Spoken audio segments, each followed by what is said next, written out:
Okay, you have got this down, right?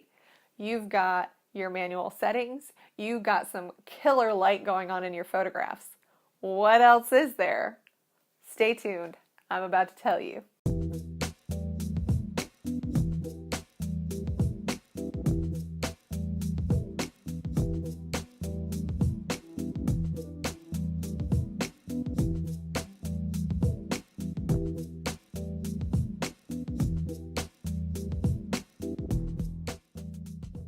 Hey friend, welcome to my channel. I'm Mabin.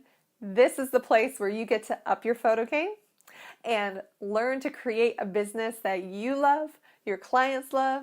It's a big old love fest, let me tell you what. So just in case you're here for the first time, this is video number 4 in our Photo Basics series.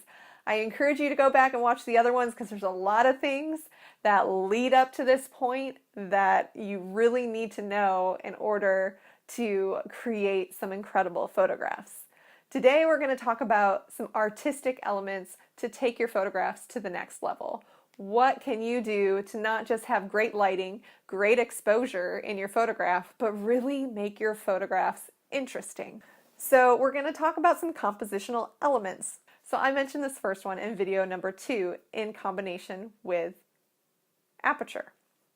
Aperture is what controls your depth of field, which means how much of the photograph is in focus. So the lower the aperture, the less amount of your photograph is going to be in focus. So say you want to take a photograph of someone's eye or eyelash, but you want the rest of the person to be really creamy and beautiful. You're going to want an aperture that's lower. But what if you're at a sporting event and you want the entire arena in focus? Then your aperture is going to be super, super high. Now you can utilize aperture for composition depending on how you take the photograph.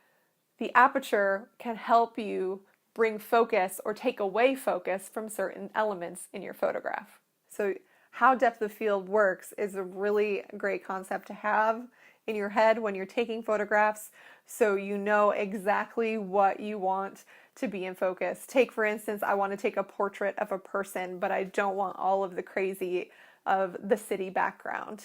Well, I can bring my aperture down, have less of a depth of field, and that person stands out sharply against the background. Another compositional tool that you can utilize is called the rule of thirds. This is really commonly used, and it's a great way to make your photographs visually interesting. So the idea behind rule of thirds is to take your viewfinder and divide it into 3 sections, both going horizontally and vertically.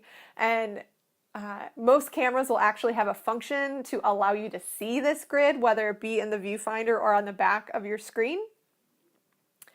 And by putting your subject where the lines intersect, you will have a much more interesting composition. Another great way to add interest to your composition is utilizing what's called leading lines. Now, if you notice, there are lines everywhere, whether it be a stair railing or painted lines on a road or buildings creating lines, there are lines everywhere. And if you utilize the lines leading to your subject, then it's going to help the viewer's eye go directly to that subject. It's like a big neon sign pointing right to them, but you can have that too.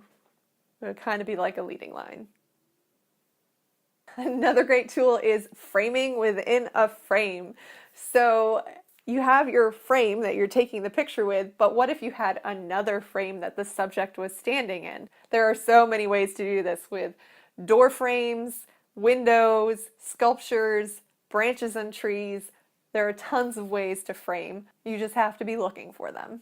And my last recommendation for this specific video is to utilize reflections. Those are everywhere as well, whether it be in a window, whether it be in a puddle, mirrors. Lots and lots of surfaces are reflective. Depending on what kind of surface it is, The reflection could be super crisp and clear, almost like a mirror image, or it can be kind of distorted and wavy and artistic. Sometimes it adds symmetry, sometimes it just adds an extra visual element that makes you go, what's going on there? It's a lot of fun to play with reflections. And my extra bonus tip is to shoot through things. This is especially useful if the background is super distracting and you want to block out extra elements.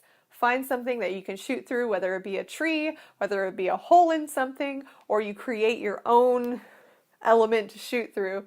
It really will help you focus in specifically on your subject. Well, that's it, guys. Those are all my compositional tips I have for you. I hope you have some fun playing with them and it creates some really interesting images. Definitely post a link to them down in the comments below. I would love to see some of the images that you've been working on. And to go with that, post in the comments your favorite compositional tool to utilize when taking photographs. Is it one of the ones I mentioned, or is there another one that I didn't talk about? Post it in the comments below. And guys, guess what? This is the last video in our Photo Basics series. From here on out, we're going to be getting into some other elements of photography and business. I look forward to talking with you guys more about it. And if you're interested in seeing the future videos, don't forget to subscribe and then hit the bell button that's somewhere in the world, because that will notify you when new videos come up, which is every week. Okay guys, that's it. Until next time, okay, love you, bye.